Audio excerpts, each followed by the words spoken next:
I have to be honest, the trailers for this movie did not do it justice.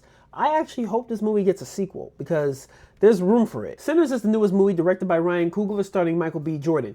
Let me get something straight from the jump here, because I know some people don't like Ryan Coogler's movies because it seems like he always has his audience rooting for the weakling, or making black people look weak like Black Panther Wakanda Forever. For example, in Black Panther Wakanda Forever, Mexicans that can swim came in Wakanda, killed the Wakandan queen, and then in the end, the Wakandans are like, you know what?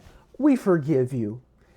Some black people felt some type of way about that. You made black people look weak there, they feel. I feel like the first Black Panther movie, Killmonger was in the right there. The Wakandans killed Killmonger's dad and abandoned his ass. So I see what people mean, but that could be a whole separate video. If you agree with people saying that about Ryan Coogler's past movies or disagree, let me know down in the comment section below regarding that. But with Sinners, I feel like he heard the grievances of the people. It does start off a little bit slow. You might be thinking, I want them to hurry up and get to the vampires, but it works because they're building up character development. This way, when things go down later, it hits you harder because you've bonded with those characters. So I see what he did there. So it does work for it to be a smidge slow in the beginning, but when I say a smidge slow, I'm not saying boring. Please don't confuse slow with boring. Even if the vampires wasn't in the movie, I would still be interested to see the characters, to see how things would go and how the dynamics would play within that world. Making you bond with the characters is what gives this movie flavor, and that's what this movie excels at. Now, as for the vampires, these are not some blockbuster vampires or some dollar store vampires that you might see in other movies. These are the real deal vampires, the ones that are allergic to garlic. You have to invite them in or they can't come in. I do feel like that would be a selling point to go see this movie, because not a lot of vampire movies do that nowadays, where it's like, hey, you're gonna invite me in? Outside of maybe True Blood, the TV series, I don't see movies doing that often. You have Michael B. Jordan and Michael B. Jordan playing twins. It feels like, you know, they're each their own unique character with their own life and story, and they do feel like brothers. And I like that. This was well written. Anytime there was someone on screen, they felt like they had a purpose. There was a point to them being on screen, and they wasn't just there to take up filler time.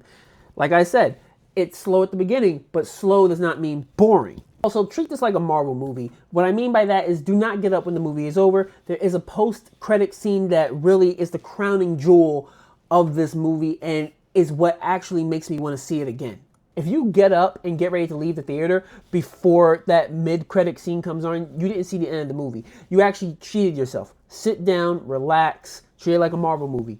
That post-mid-credit scene could open it up to potential prequels or sequels. There's a lot that could be done with that. Am I expecting a prequel or a sequel from this movie? No. I do think it would be good as a standalone film, leaving me with that desire to want more, but not needing it necessarily. So I'm not expecting a prequel or a sequel, but if they wanted to go down that route, they absolutely could. Lastly, the soundtrack for this movie was phenomenal. I Shazammed one of the songs as the movie was going off. Great soundtrack to this movie. It ties in really well with the characters and the atmosphere and the environment and the timepiece period. It complements one another. I'm gonna give this movie a 5 out of 5 because I do have a desire to see this movie over again, or you can say a 10 out of 10, especially given the fact that this might be one of the better films that's come out this year. Like so far, like this would definitely most likely be on my top 10 list at the end of the year, 100%. Especially because of that post-end credit scene really put the sauce on this movie. It really was like, wow. I have questions, but I don't know if I really want the answer.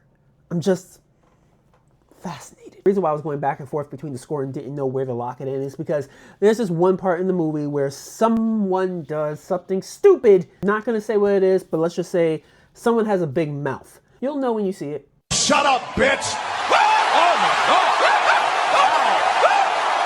Anyway, are you planning on going and seeing Sinners? Did you like the movie? Let me know down below. Make sure to give the video a like, it helps out the channel. And until next time, guys, you are loved.